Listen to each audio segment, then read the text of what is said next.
then I'm going to move into the official meeting of the Southwestern Regional EMS Council and to call that to order. I'm going to ask Alicia if she would do a roll call of attendance for the purpose of establishing a quorum. All right. Kay Bushman is excused. Jessica Gaines. Here. Thank you. Scott Lamphere. Present. Dan Marsh. Here. Terrence Parker. Here. Tom Sampson. Here. May Stoudemire. Here. Maggie Thompson. I did not hear from her, but I'm assuming she's also teaching tonight. Jeff Lucky, alternate for Bonnie Van Housen. Here. And Paul Weaver was excused. Chris Baker. Here. Dorothy Button. Here.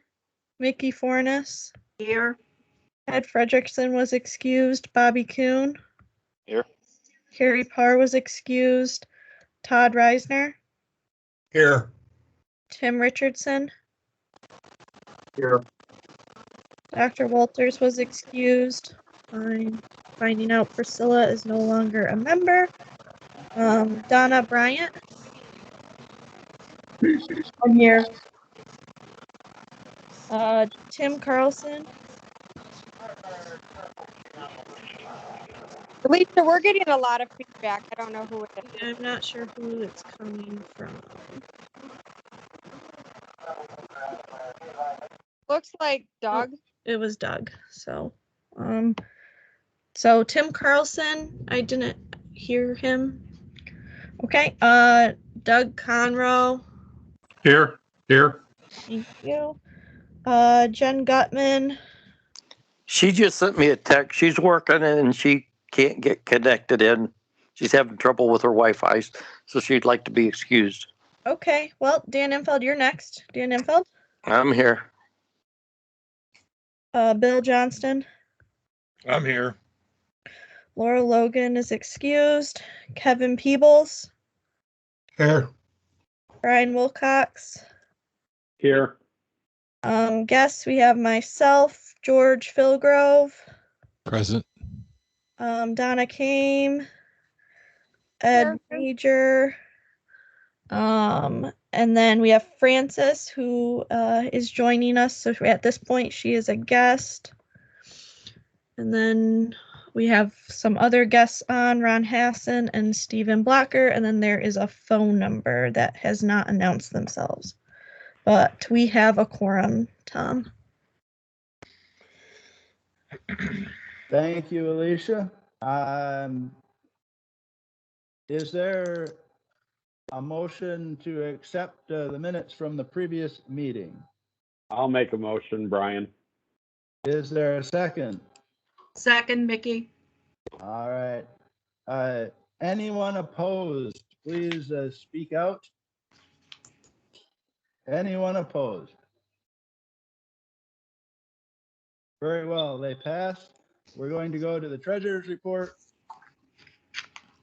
which might be interrupted by several small children. Oh, sorry, it's bedtime. It's a little rough. All right, so 2022, we began the balance of $17,369.24 with a $2 service charge for M&T Bank and a deposit of $500 for the Nut Creek Volunteer Fire Department TOA. We have a current balance of $17,867.24.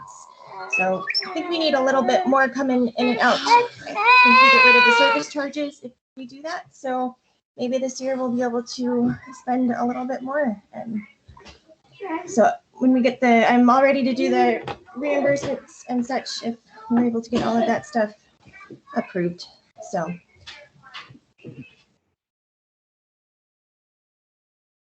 Very well. Any questions for the treasurer?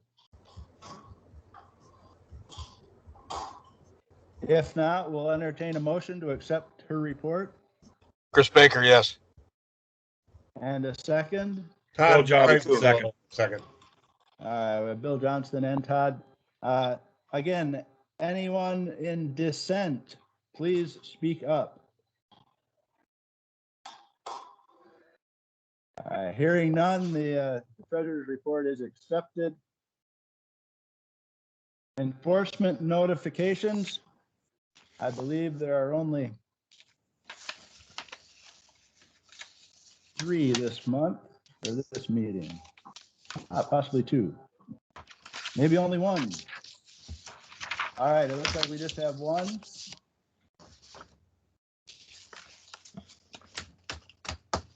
That is for Andrew Hiskowitz from Cicero, New York. He is suspended for 1 year, effective 12/17/21. The suspension is stayed pending satisfactory completion of probation. Placed on probation for 3 years, effective 12/17/21. Assessed a civil penalty of $2,000. The penalty is stayed pending successful completion of probation. And this is for violations of Part 800, 3AM, 3AS, and 15-2.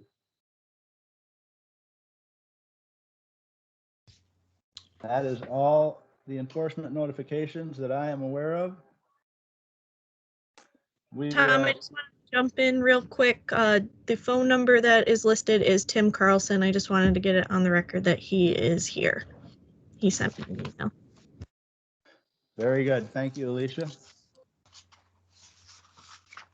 Let's move ahead with old business.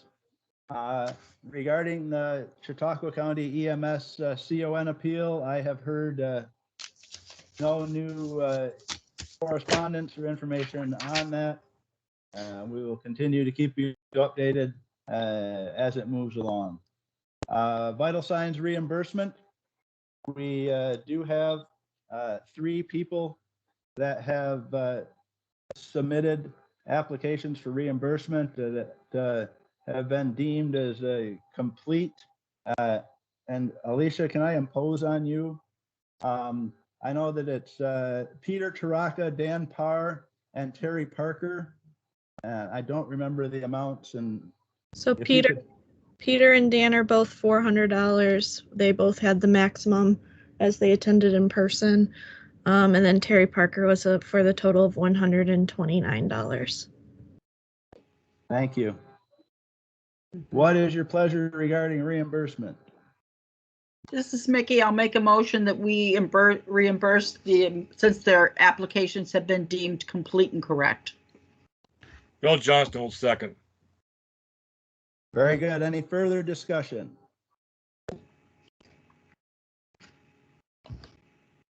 Hearing none, as before, dissenting, please announce yourselves.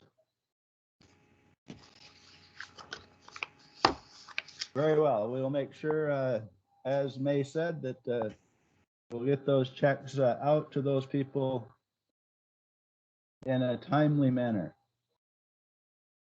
I put nominating committee report under old business because we set up the committee at the last meeting, and I will let Mickey give their report at this time. Yeah, our report is we have spoken to all the current officers serving. Dan spoke with Jen, Scott spoke with May, I spoke with Tom and Dorothy. They have all agreed to take on 1 more term.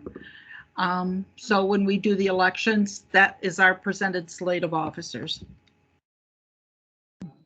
Thank you for your work. The arm twisting, the pain from the arm twisting has healed significantly. But thank you to Nikki and Scott and Dan for taking that on willingly. And Let me just make sure there's no other old business that the council is aware of. Any other old business? Tom, Scott Lanfear. Yes, Scott. Just want to keep on radar with the new business coming up and some recent potential changes within the Bureau to keep the critical care on the radar. It seems like things may be slipping at the department level, and I think Todd will allude to those in a much later conversation. So just want to keep it on the radar. We've had conversations with Ryan, who says it's not going anywhere till 2028, 2029, but we're pushing through. So Thank you for that reminder, and I will do my best to add that to old business so that we can address that at each meeting. Thanks for that reminder. Any other old business? Tom, just to kind of add with that, Mike McAvoy is the chairman of the State Education Committee, correct? Correct, Yes. Nikki? Sorry. Yes.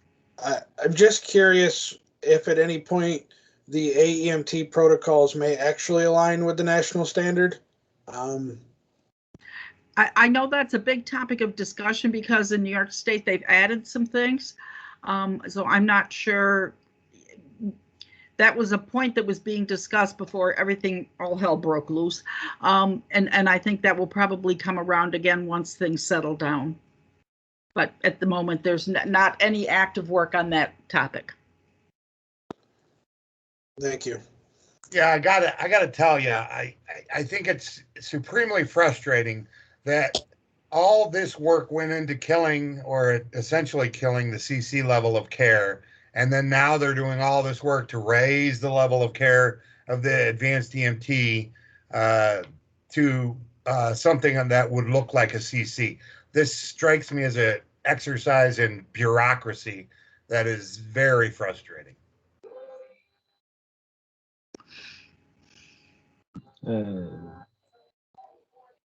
Very well. Thank you for that input. Any other old business?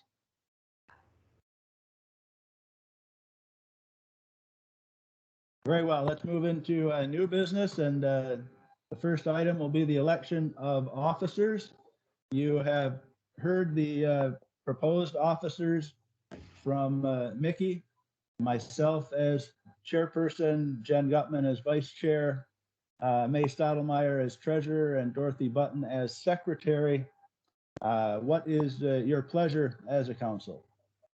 Mr. Chairman, this is Todd Reisner. I'd like to make a motion to accept the slate of officers. Second by Doug. Any discussion? Tom, you just called from the floor 3 times to make sure there's no other nominations from the floor. I could be so lucky. Are there any other nominations from the floor for any of the officers? Thank you, Mickey, for that point. Very true. Any other nominations from the floor for any of the officers of the Regional Council?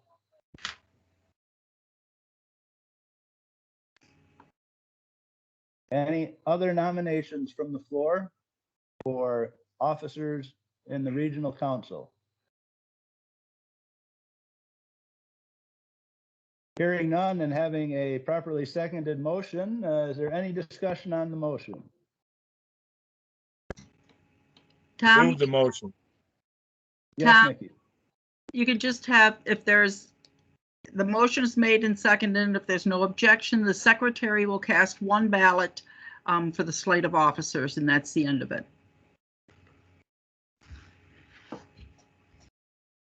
Very well. And hearing no discussion, we will do that.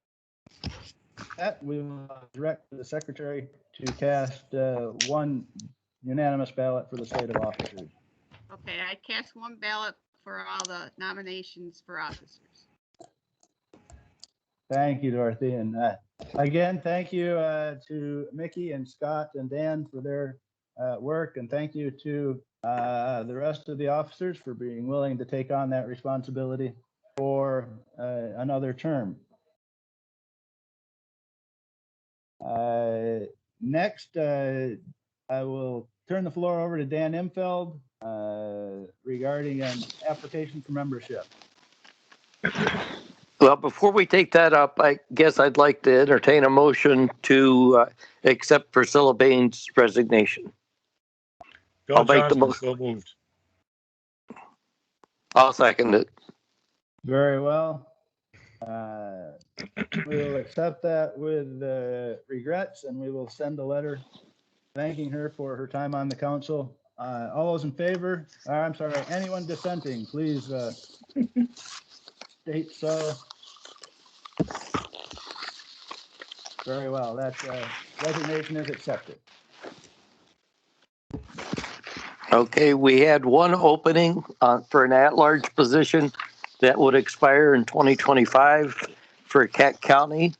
And we have one application is from Frances Perez. She lives in Franklinville and she's works at the Olean General Hospital in the ED. So I'd like to make a motion that we accept her to membership. It's Mickey and I'll second that. Very well, we have a motion and a second on the application of Frances Perez. At this time, we will hear her 3 to 5 minute nomination speech. Be nice. Sorry, Francis, can you give us a little background on what qualifications you could bring to the council? Francis, I should have some support of having a child in the meeting. In all seriousness, it's a pleasure to work with Francis, and it's I was very happy to see your application as somebody that is involved in emergency medicine and is young and energetic, and I look forward to having you on the council with us. We have a motion and a second. Anyone dissenting? Why, if you'd please say so at this time. Very well. Francis, welcome to the council. We will add your name to the list of committee assignments when I revamp that tomorrow, and look forward to having you on the council with us. That now leaves us, I believe, with just one opening in Chautauqua County, correct? That's correct. And we actually have a person that's interested, but that's a county council recommended spot. So after our next meeting, which is in March, we'll have something for the April meeting to fill that spot. Very good. Thank you, Dan. At this time, we'll turn the floor over to Brian Wilcox regarding the Knapp Creek transfer of operating authority. Thanks. This is one that's been going for a little while. It kind of got hung up with COVID. The state approved it this morning. Apologized for everything at the last minute. The state on Monday really worked hard, so I thank everybody down there for getting this ready so that we can get this moved. They're looking to take the operating authority out of the fire department and then into an EMS. The state has deemed it everything good and everything in there. We had a services meeting earlier where we voted on it, and there was a motion made by Scott to bring it to a full committee vote. I can read the motion that Scott made, and then we can have discussion if it needs to be. If not, we can go to a vote. Scott made the motion to approve the TOA from Knapp Creek Fire to EMS. Application has been deemed complete through information that Knapp Creek Volunteer EMS Inc. has provided documentation that they have adequate personnel, equipment, and financial means to continue to operate the ambulance service that Knapp Creek Fire had previously operated. Officers of Nat Creek Volunteer EMS have been deemed fit and competent by the Bureau. That's the motion that we're bringing forward for a vote. Is there any discussion?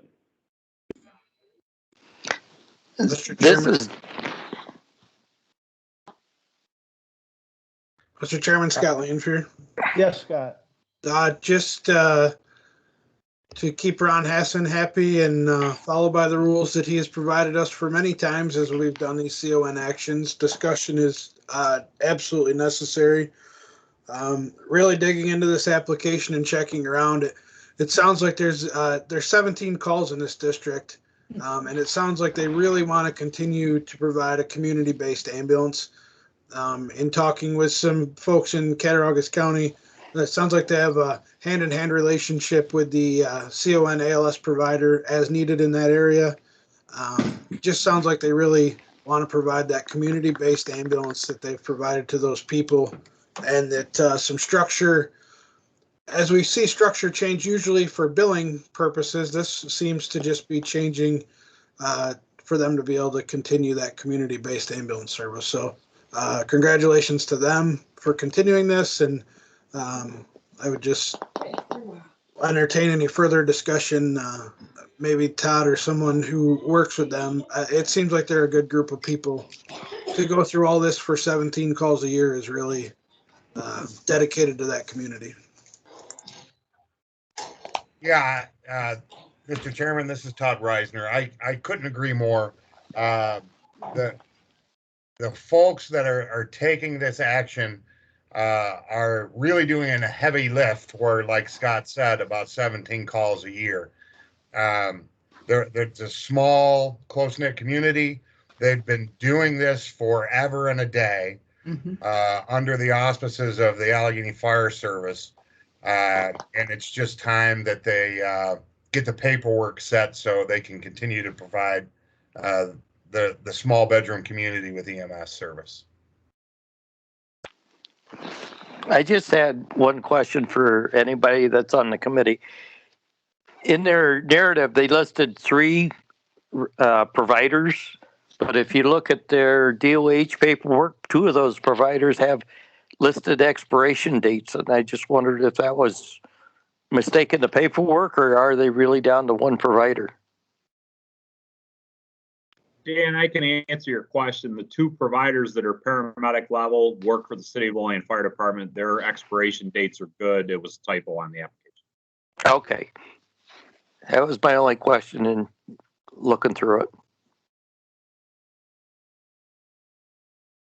it. Very good. Any other discussion? Mickey, I will lean on you as my parliamentarian again. Does this come through as a seconded motion to the council, correct? Yes, it should come from the committee as a seconded motion, and this is also a roll call vote. Correct. I just wanted to make sure that I remembered that correctly. Thanks, Alicia, Ron Hassan.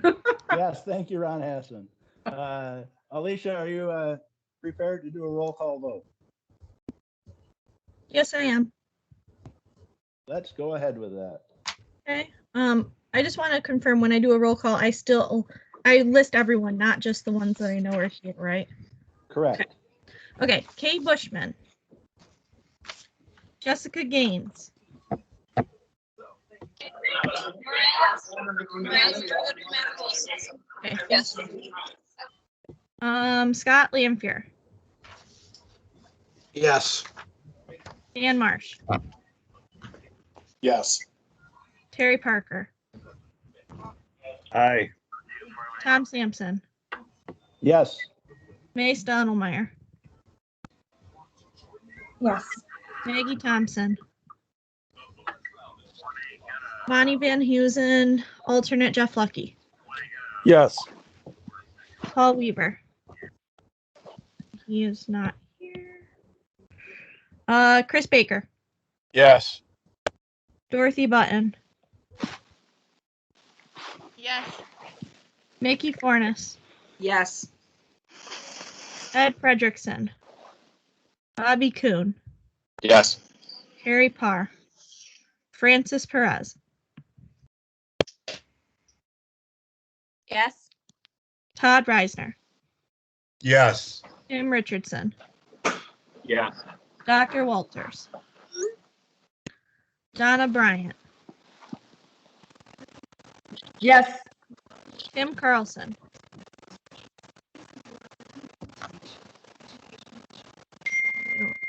I don't know if he can unmute himself. Doug Conroe, Yes. Jen Gutman, Dan Imfeld, Yes. Phil Johnston, Aye. Laura Logan, Kevin Peebles, Yes. Brian Wilcox. Yes.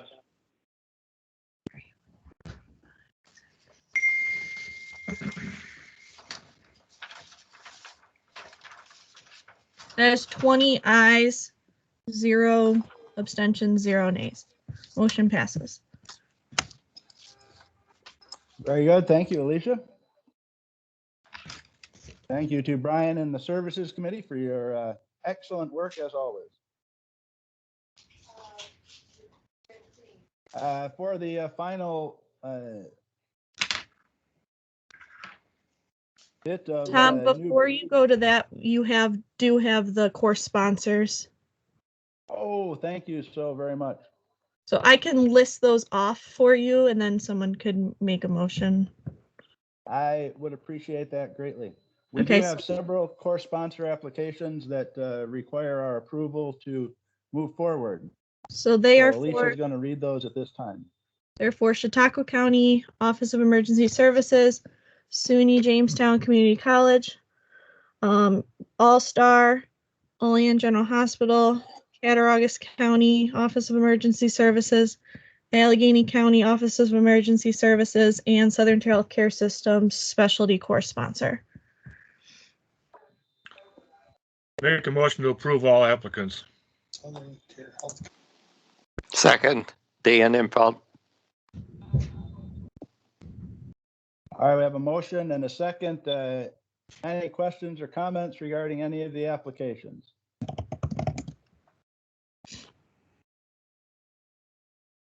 Any discussion or questions for any of the applications?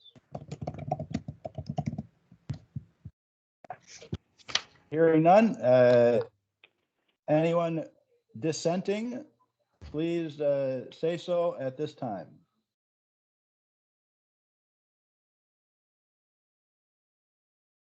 Hearing none, the applications will be passed and will be moved on to the next step of the process.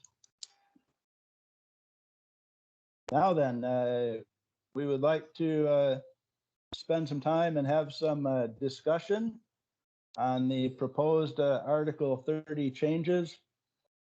So we will open the floor at this time, asking that you keep in mind the limitations of the electronic meeting, and so that you speak one at a time, and that we are all polite and play well in the sandbox. We'll open it up for discussion.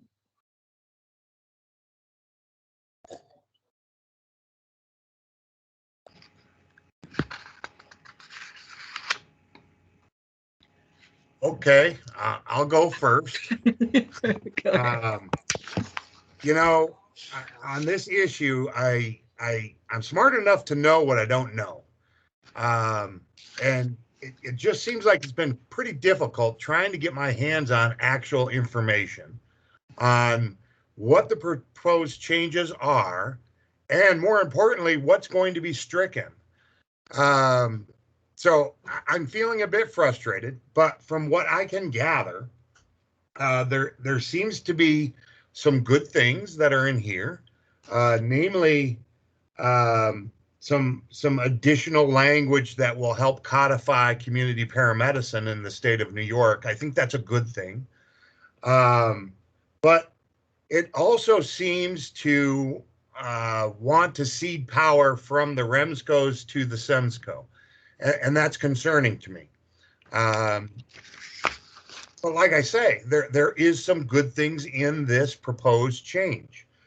The thing that really sticks in my craw is the fact that they're tying this proposed legislative change to Article 30 to the budget bothers me.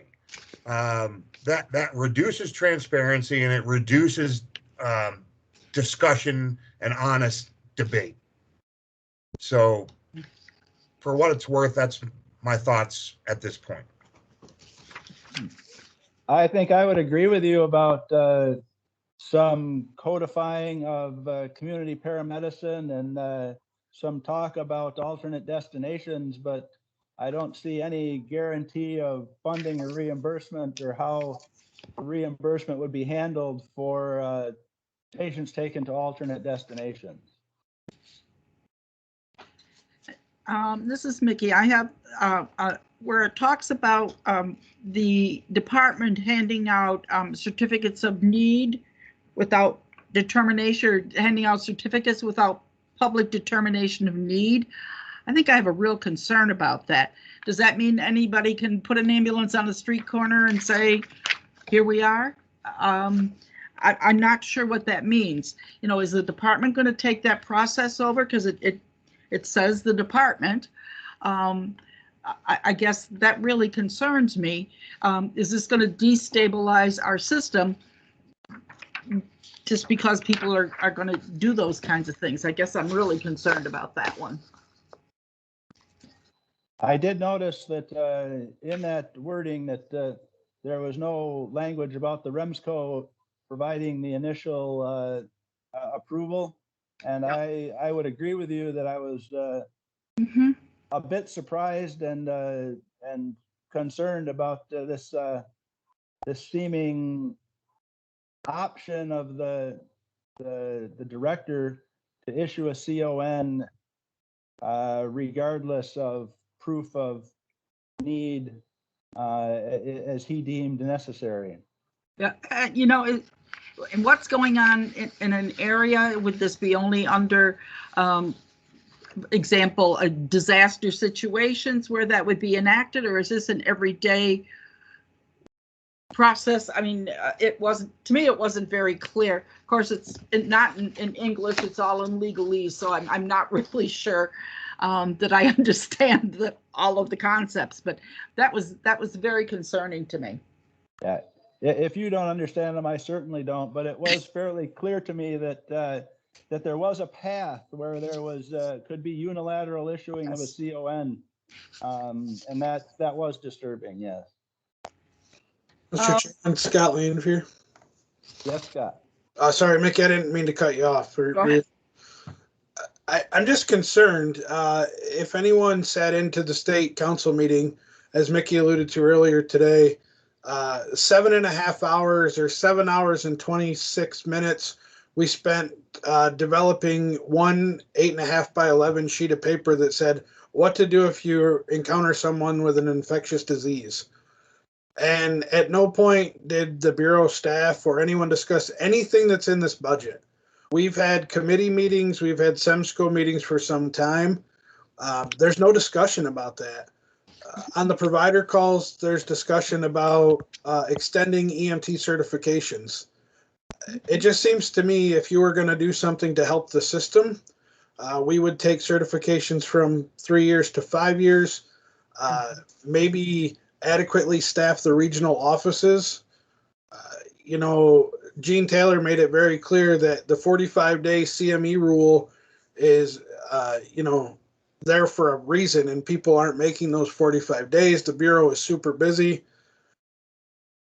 We as agency administrators are super busy too. You know, we're answering calls, and I just don't see where the Bureau's plate's full. I don't know why they're shoveling more on when they can't handle what they do now. And without getting into the particular pieces of it, the commissioner hasn't been the commissioner that long. Does she even really know what's in this budget and what authority or what they're trying to move under her? Would she be in agreement? And Dan is gonna finish off. The fact that they put this in the governor's budget has taken away or shaved down our chance to comment on it. We just found out recently what's in it, and we only have a few days to comment, and the comments would only be to take things out. I don't think we can change anything or put anything in. So it looks like kind of a backdoor way to slide this through. CON has nothing to do with the budget. There's no money in the CON process. So why is this even in the governor's budget? It shouldn't be there. So, and this stuff about the department being able to issue CMNs at any time they want to, that politicizes the CON process, eliminates the people that know what's really happening on the ground level. And I have some serious concerns about the whole way that this is being done. My other concern with the budgetary things is there an increase in the EMS Bureau budget, or are they going to be taking funds from something else? Are they going to take funds away from education for recruitment and retention? Are they adding money? Are they going to delete positions in the department, which is already don't have enough people to do the work as it is? You know, where are these dollars coming from? Mickey, and I would refer back to you. It wasn't too many years ago that the budgeted and the actual money never is where the rubber meets the road. So it was a ceiling. You know, and the other thing, last year they talked about, you know, for several years we haven't done a training plan and budgeted money for our training needs in all our areas, and it was going to come right out and we were going to have to do it. And I don't know about anybody else. I haven't seen it. And I don't think that's a bad plan. So we know how much we need to spend to get the providers and keep them in the field. So I don't know where that fell through the cracks either. So I guess I have some concern about that. Like I said, are they taking the money out of training? Are they taking out of personnel costs? I don't know, because it really does not say. Mr. Chairman, Dan Marsh, I forgot what I was going to say. Welcome to the crowd, Dan. So I don't know where we as a council go from here. I think there seems to be some measure of concern about what's in it. Do you think that as a council we should send a letter? You know, Ed, are you still on? Can you maybe give us some insight on what we can do as a council to communicate our concerns? Sure. I mean, I would say your voice needs to be heard. You should take the appropriate, communication methodology related to the council's position, the council's questions, and I would certainly encourage you from that perspective to at least send it to the Bureau, if not other components of the, from the systems perspective. So if you read between the lines there, the fact is that the Bureau needs to hear it. You need to provide that, but I would also just encourage you to, you have a lot of avenues that I think you should have one message coming from your chairman and sending that to your appropriate, contacts to ensure that your voice is heard. You know, and when these things get posted, they go out and they get put out for comment. When you change a law, it gets put out for comment for so many days. And I think we need to keep an eye on that. And when it does show up, we need to individually make our comments when that happens, because I think the more comments they have and understand it's not just one person, it's a whole gang of people that have real concerns about this, that they understand what our position is, on both levels. So I think Tom needs to send a letter making our points here, and it needs to go to the Bureau bureaucracy. So I would make that motion that he takes our comments from tonight, writes a letter and sends that in. And then we need to keep our ears to the ground. When this goes into the ledger for comments, we need to comment. So I make would the say motion, Tom possible. sends a letter. If Tom could copy us in on the email so we all know what went, and we could use that as a basis for our response too. Yeah. I would Mr. second Chairman, that motion. Mr. Chairman, if I could add one more thing to your plate, I think we need to take a political avenue as well, and we should bring Borello into the loop on that letter and Onion. Okay. Is George still on? No. Todd, do you think it would be advantageous to include our friends from NYSPERA? Oh, for sure. Yes, that's a great point, Scott. Mm-hmm. What group was that? NYSPERA.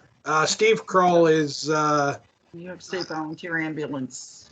Yeah, I'm not sure what his official title is, but he is aware of the situation.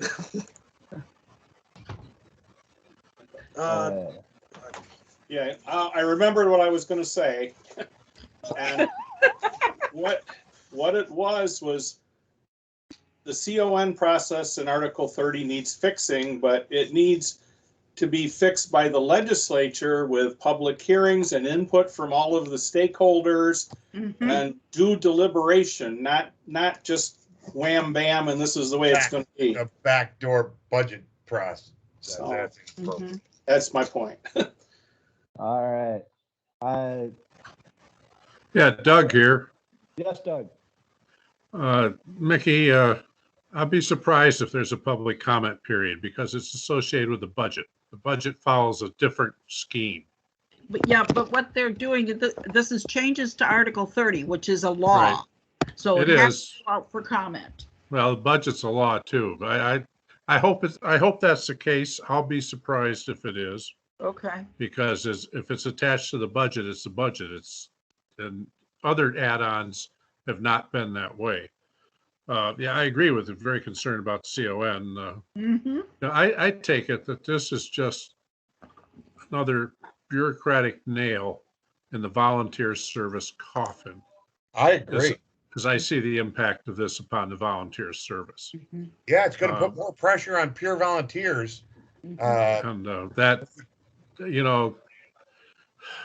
they don't want to run us out of business, but every time I turn around, there's another reason to go out of business, as I've been dealing with lately on EPCRs.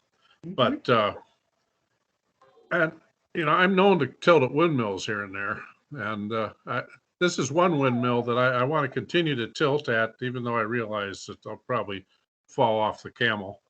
The way they define emergency medical service, we're losing volunteers because they have emergency medical service, including non-emergency, specialty, low acuity, preventative, interfacility care, emergency and non-emergency medical dispatch. It's those calls that are causing people to no longer turn out. They're tired of, doctor thought I should go to the hospital and I need an ambulance to get me there, or I don't have another way, or I got a sliver in my finger. And I really wish that in their definition here, that they would define emergency as what an emergency is, and then have a separate category for medical transport. Anyway, there's my windmill. Good point. Good point.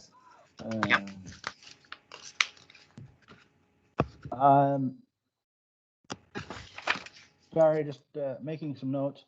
The only thing that I guess I would propose to this process is that I would like to give a couple of days for people to comment.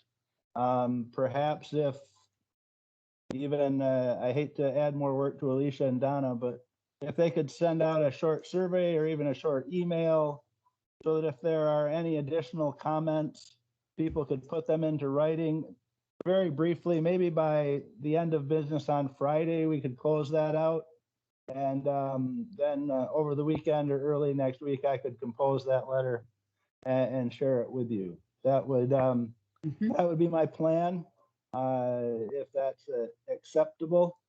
Alicia, is that okay with you? Yep. All right. Any further discussion on sending a letter? All right. Anyone dissenting, please make yourself known. Very well. Any other new business? Yes, Todd. I just think that,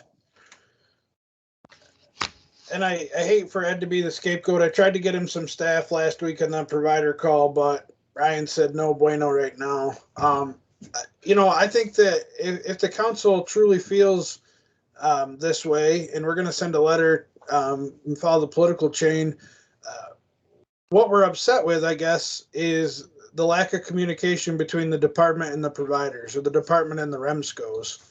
So I would just ask that Ed take it back to the leadership team at the Bureau.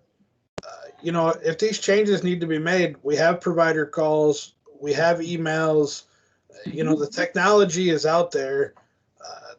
I think the Bureau leadership should have engaged and, should continue to engage us as these processes change, because quite frankly, the Bureau can't do it all on their own. So if the providers aren't there to do it, it doesn't matter what leadership's at the top of the ladder. Mr. Chairman, I've got notes. I will communicate to our internal leadership tomorrow, directly with the Bureau Director and Deputy Director. I believe at 11 o'clock tomorrow, so it'll be on the agenda for discussion. Thank you. Thank you, Ed. As always, we appreciate your willingness to take some of those hard comments and share them, and know that you'll represent us well. Is there any other new business to discuss? Mr. Chairman, Scott Lanford, just one more thing. Medical Transport Services recently worked with Dr. Clemency's team, and we're inputting data into the CARES system. I'm not sure how widespread the information is. My apologies. How widespread that information is regarding cardiac arrest and output data. I know Todd and Chief Richardson and Brian, we met with Susie. We were actually able to input some data, and I don't know if we could have an educational piece, or maybe Donna and her team could get agencies involved. But it really takes all the granular data that matters in cardiac arrest and compiles it to make the entire system better. So I think it's something that we really should look at as a region and our REMSCO to do. It's going to change how we manage cardiac arrests and hopefully have good outcomes. So I don't know if Todd or Tim, anybody that was there in that meeting would like to speak to that, but knowing that the only way we're going to get better is for all the data across our region to get put in. Scott, this is Donna. So our ultimate plan is to have all the ALS units on the CARE program. And I believe we have All-Star, Trans Am, City of Olean, and you in the process of signing up and getting data, which is really phenomenal when you think about it, because they're doing this statewide, and here we are in Little Southern Tier pulling it all together very quickly. Yeah, I just and I'm very happy that we were pulled together. The BLSFRs, the people that are providing that care, there's a training piece to that, because we need those times. We need to know who was around to input this data, to know if PADs are working, if if all that stuff's working. So I thought that while we're inputting the data, we need to make sure we have the good data, and we're learning slowly that we're not capturing it as well as we should, and including pre-arrivals and stuff like that. So that was I just wanted to kind of bring it up high level. No, I appreciate that. And I will, I have a call with Susan and Clemency, I think sometime next week. So I will go over that with them. Like I said, I think they kind of wanted to start at the top and work their way down. But maybe we're there. Very well. Any other new business?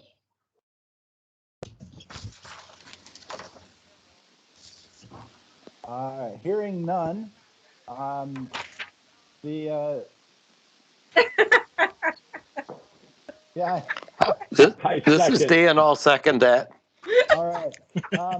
Let me remind you that we are going to adjourn the meeting, but because the presentation by Steve Blocker regarding the Muru app does not need to be part of the official business of the Regional Council, but I would invite and encourage you to stay on the line and hear his presentation and give comment or have any questions answered that you might have. But anyone that is dissenting on adjourning, I didn't think so. The And next Tom, meeting will be April 6th. Yes. I put a survey in the chat for people to be able to submit their comments. So that's in the chat. I'll also email it out, but it's very simple, name, and then I have 3 different places for people to, put different comments. So, but I will send that out via email as well. Thank you, Alicia. Your grasp of electronics and technology continues to amaze me. All right, so at this time, Alicia, if you could bring Steve up and we will hear his presentation. He is up. Good evening, Steve. Hey, how are you? I'm well, thank you. Thanks for hanging out with us, and we'll let you go ahead with your presentation, please. Sure. I always love going to REMSCO meetings. I've been going to them since I started in Nassau, so I love hearing more and more.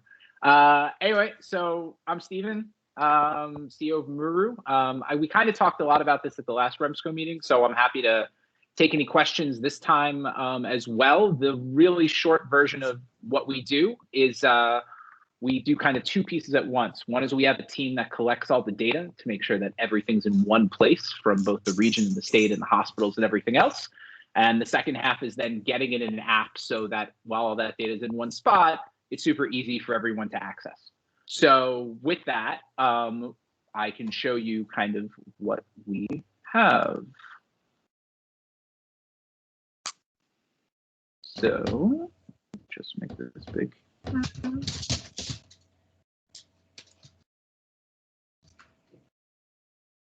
One sec. Come on.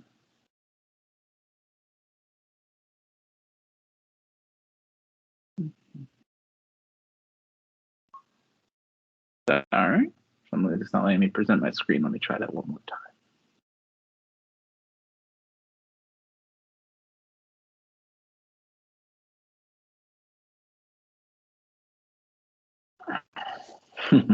Steve, I just saw the app and then it went away. Yeah, I'm not sure what's happening. Let me try this one other way.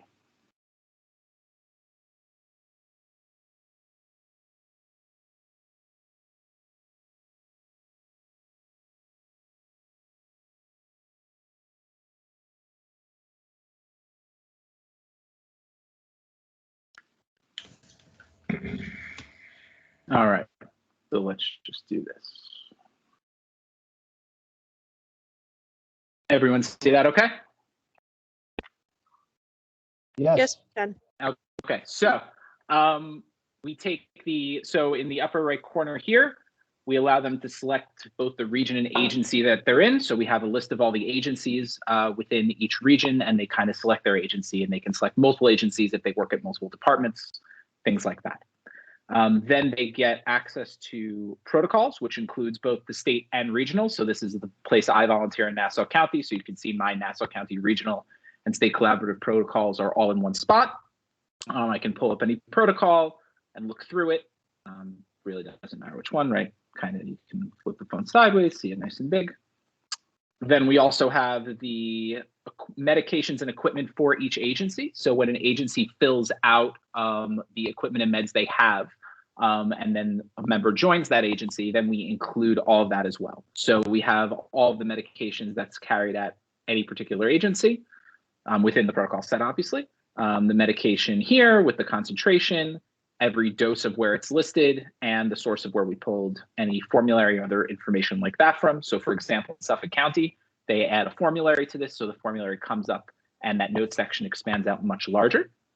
And then the same thing works for equipment, where you select the equipment you have at your organization.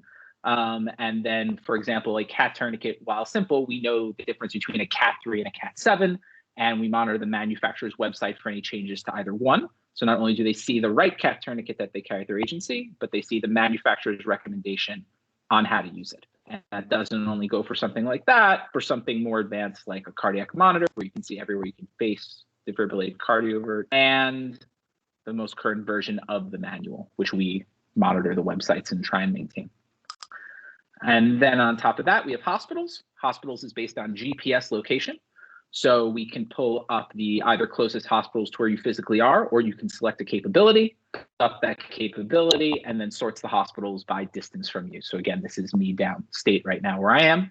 That shows all of them. And then you click on a hospital and it shows all the details about that hospital. We try and get directions directly to the ER bay, a picture of the front entrance to the ER, any capabilities, any notes that the hospital or the region or the state wants to add on there, and any other contact information. And then again, at the bottom, links to every source of where we pull that information from. And then we also have up here in the upper left, a directory, which is phone numbers specified by the region and state on what they would like in here. And then if anyone has any questions on anything, we have a help section where you can live chat with one of our people, one of our medics on the team 24/7 pretty much, and or search for any help articles from there. On top of that, just flip this over here. Can't do it the normal way. We also do, everything that I'm showing you works completely offline.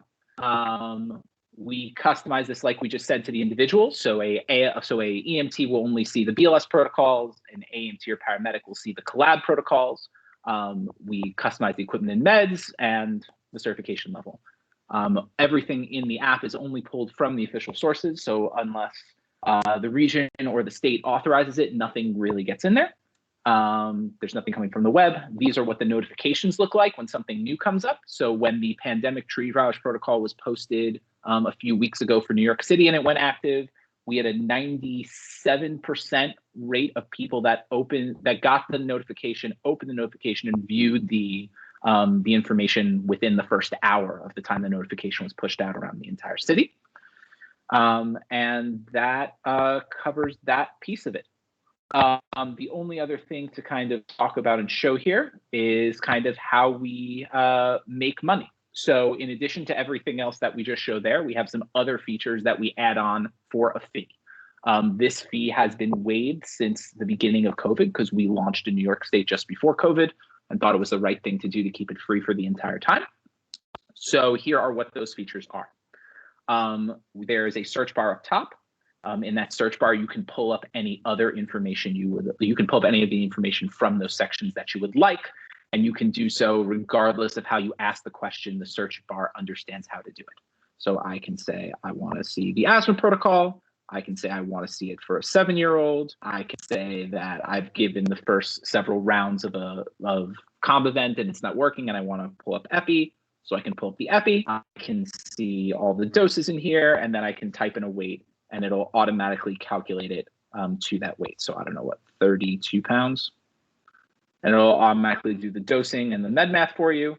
And then even for an infusion set, it'll combine the best saline bag with the best drips that you carry on your rig to give you as close to 1 drip per second as possible. And if you grab it, drag it, and release it, it pulls that up as well and auto calibrates at the bottom to give you the best saline bag and best drips that you carry on your rig as the top combo. You can then click inside, and see a live line-by-line dosing calcs of exactly how we got there. And if you want to refer back to the original protocol in the upper left corner, I can click a little button and it takes me right back to the protocol where we pulled it from. Other than that, we can do a few other things with search. So as you see, once I ask the question, it keeps it that way. So let's say I want to deal with a diabetic patient instead. If I just type in diabetes, it recognizes that there's a pediatric diabetes protocol, but it's not covered under 1, but it's covered under 2 as an ALS provider under hyper and hyperglycemia. So it'll pull both of them up, and then I can do anything else from that part. Search also works across hospitals and meds and equipment. So I can type in fentanyl, it'll pull up the fentanyl, same as we showed you before. I can type in fentanyl doses, and it'll show me the list of doses from inside. I can pull up, say, my cardiac monitor, and if I don't know what my agency carries, it'll tell me. Then I can pull up the information on it, or I can specifically pull up a hospital by nickname even, let's say one that I normally transport to when I volunteer. And then I can say, does it have a burn unit?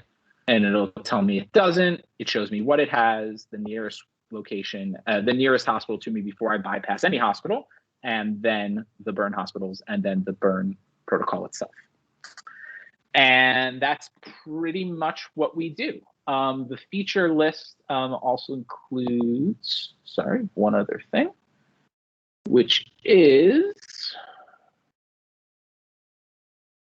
here's what it looks like across the 3 different levels. So everything for that is free is what I showed you at the beginning of the presentation. That's everything in one place. The fact that it all works offline, the fact that if Alicia or anyone at the region or the state needs a notification pushed out on an update, it immediately notifies the providers in their pocket. All that's included for free.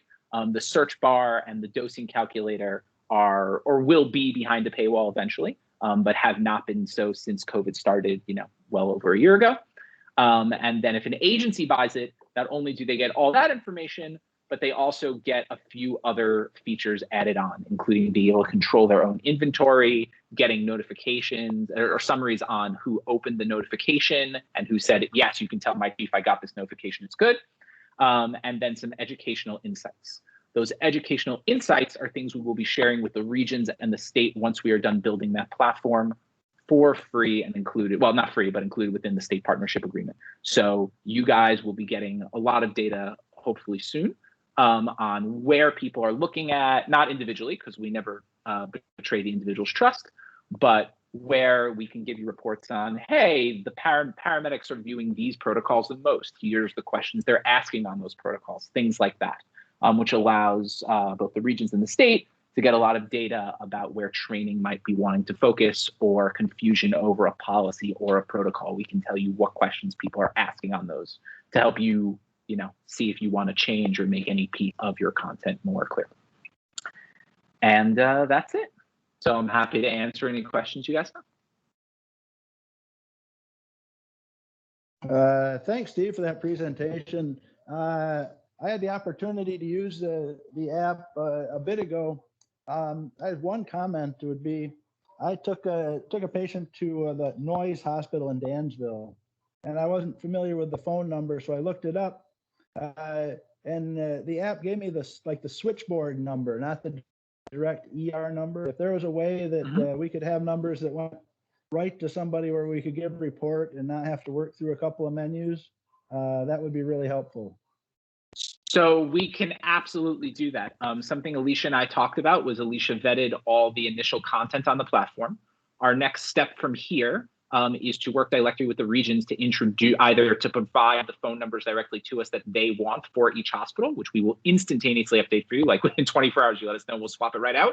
But on top of that, our end goal is to let the ERs, after you guys tell us who at, the region controls it, at which ER, who's the ER director, your point of contact, they can update non-state and county information on their own pages. So they're more than welcome to maintain that content as well. We hope to not make anyone have a huge workload here, but each group have their own divide up the work to make it that much easier for providers to get it. So, you guys say what you want to control, the state says what they want to control, and then hospitals, if they want to add notes or change out phone numbers, easy. So we're kind of getting up to that stage with you guys now to make sure that's all cleared up and ready to go. All right, thank you. So for And, that hospital I just- example that Tom just shared, that is a hospital that is not within our region. So I guess like, Okay. so we'd have to just, you know, that one's Well, not. if you let us know that there's a problem with the hospital, we will reach out to the other region and immediately validate that number and ask them to fill it in, right? So like Alicia, remember how you went through like that whole hospital spreadsheet and made sure all the data was good? That would be the same thing for other regions as well. Yes, And if like they that haven't yet, hospital's or not find a in our problem, we'll region, go to them. so that was not Yep. one that I validated because I don't have Right. their information. So. Yep, 100%. So through that help chat in the app, if anyone ever identifies a single phone number or thing that's wrong, we immediately call it ourselves, vet it, and then reach out to the region to verify that information. Thanks, Steve. Any other questions or comments for Steve? Steve, I have a quick question on the search function. I know some people weren't able to be in attendance tonight, but it was brought to our attention that sometimes if you misspell diabetes, for example, it doesn't come up when you're spelling wrong. And in the high stress situations, sometimes people aren't, their spelling's just wrong. And also we've had some people say that when they type in like pediatric or child because they want to see all those protocols, they don't come up. So I didn't know if there's like still updates coming to the search function or what, because I don't want someone to not be able to find a protocol just because they spelled it wrong. Or in other cases, they start typing cardiac, but sometimes you have to wait until you've fully spelled out the word. It doesn't always fully pick up on what you're trying to say. So I just didn't know if that's something that you guys are looking into.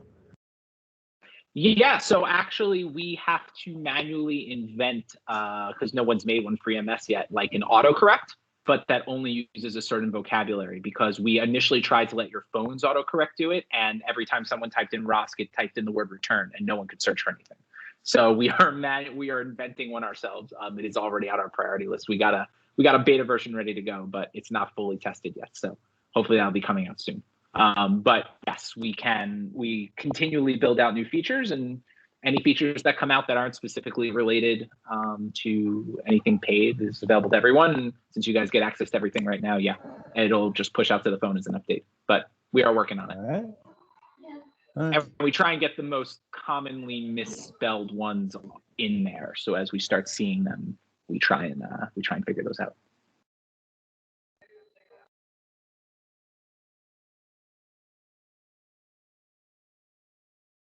Any other questions or comments?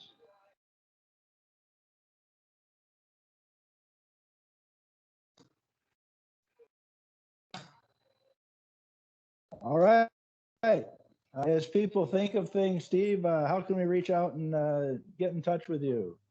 Yeah, sure. So I put my information in the chat last time. I'm happy to do it again. Or if you go into the app or to our website, there is a chat button right in the bottom corner, and you can reach out to our team pretty much around the clock, and they will contact there. Also, if there's a consistent issue that we have, Alicia's got the hotline number. So either through you, Tom, or her, like whoever has that information, there's an emergent, REMS region only number that we have as well. But here is the website. And if you go right there in the bottom right corner, there's a box right there. And for the region people, here is my personal email address and cell phone number. So if you guys have any feedback or questions at any time, feel free to call me up. We always want to hear what you guys think. So, Oh, very good. Thank you. We understand. As electronic, it's kind of a living document and ever changing, and we're working with you to help change it. So, thank you. I really appreciate you saying that, because that's kind of the whole idea, right? Is that once this is really built out to its full completion, it becomes, as we keep getting stronger and stronger with it, it becomes a better living and breathing thing for the providers, right? So I couldn't agree with you more. That's kind of, you hit the nail on the head. That's the whole point, right? Is that everyone can contribute and it all winds up in the provider's pocket regardless. So excellent. Yes. All right, and with that, we will bid you all a good night. Please stay safe in the impending storm. Good evening.